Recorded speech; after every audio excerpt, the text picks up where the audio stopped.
Ah, o carnaval!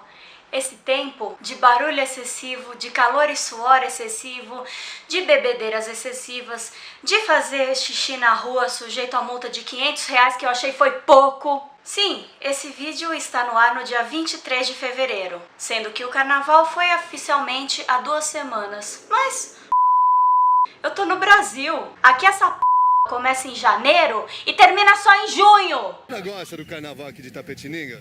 Detesto.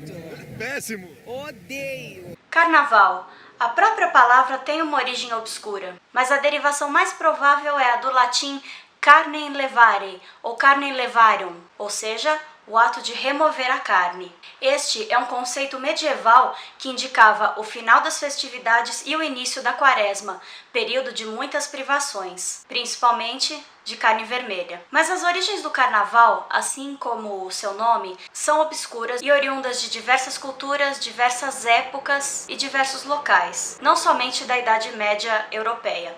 No passado eu viajei para a Alemanha e fui exatamente no período de carnaval para ver se eu conseguia fugir do carnaval. E daí assim que eu cheguei, uma pessoa me falou: "Ah, que legal, você é do Brasil, você vai adorar o carnaval daqui, tá tendo desfile".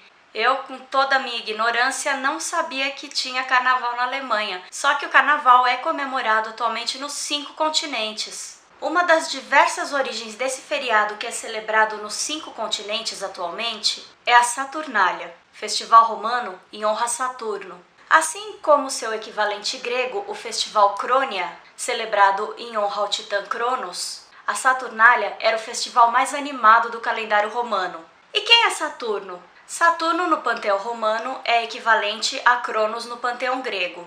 Então Saturno é Cronos e Cronos é Saturno, certo? Ok, obrigada por assistir, até o próximo. Cronos era o titã que dominava o tempo e acabou sendo enviado às profundezas do Tártaro por seu filho Zeus, que o derrotou após ele impiedosamente ter devorado seus filhos, irmãos do rei do Olimpo. Quando na crença romana ele se tornou Saturno, ele era mais do que o senhor do tempo. Os romanos acreditavam que a Itália havia passado por uma era de ouro, na qual Saturno reinou como rei, e presenteou os habitantes da época com a agricultura e as leis que iriam manter essa sociedade viva, próspera e organizada. Quando Deus Rei misteriosamente desapareceu, a população manteve seus ensinamentos e o meio de agradecer ao Deus era através do festival. E o que acontecia durante a Saturnália?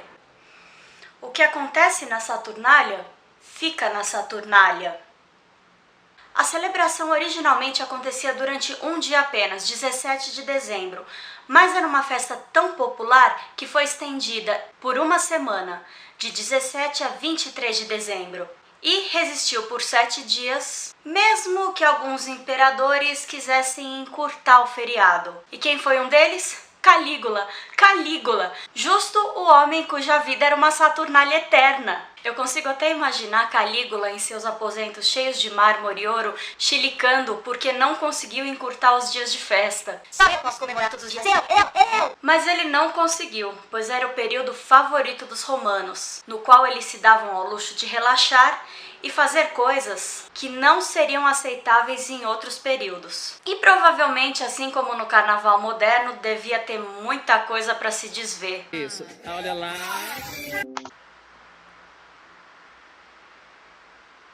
A troca de identidade, por exemplo, era amplamente apreciada e praticada. Assim como no carnaval moderno, as pessoas poderiam se fantasiar e ser por 7 dias quem elas quisessem. Por isso, os escravos eram temporariamente libertados e tratados como iguais, como uma forma de lembrar a época de ouro, quando não havia escravidão.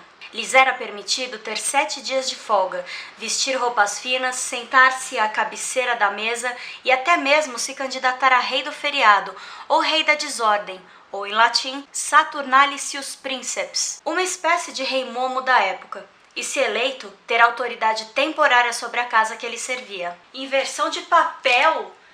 Escravo querendo ser rei? Tá certo, espera chegar na segunda-feira. Pra você ver o que vai te acontecer. Espera chegar segunda-feira que você vai ver. Além disso, havia os rituais sagrados como sacrifícios e o afrouxamento dos laços de lã que prendiam os pés da estátua que ficava no templo de Saturno e simbolizava a liberação do deus, que poderia também cair na folia. Mas o que isso tem a ver com a arqueologia?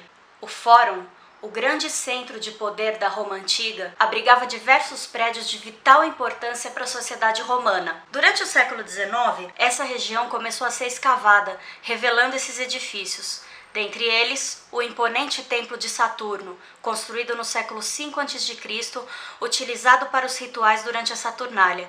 E são tantos prédios presentes no Fórum que as escavações ainda são realizadas e muitos artefatos ainda são descobertos. Por ser comemorado em dezembro e ser uma data tão importante, a Saturnália acabou também influenciando o Natal e as celebrações de Ano Novo. Se você gostou desse vídeo, dá um joinha. Se não gostou, fala na minha cara que você não gostou do canal. Faz melhor então, ficar sentado aí na frente do computador, só assistindo. Vem aqui, vem pra esse lado, vem mexer com o editor de vídeo, vem pra ver se é fácil. Se você sabe o que eu faço com pessoas que não gostam desse canal,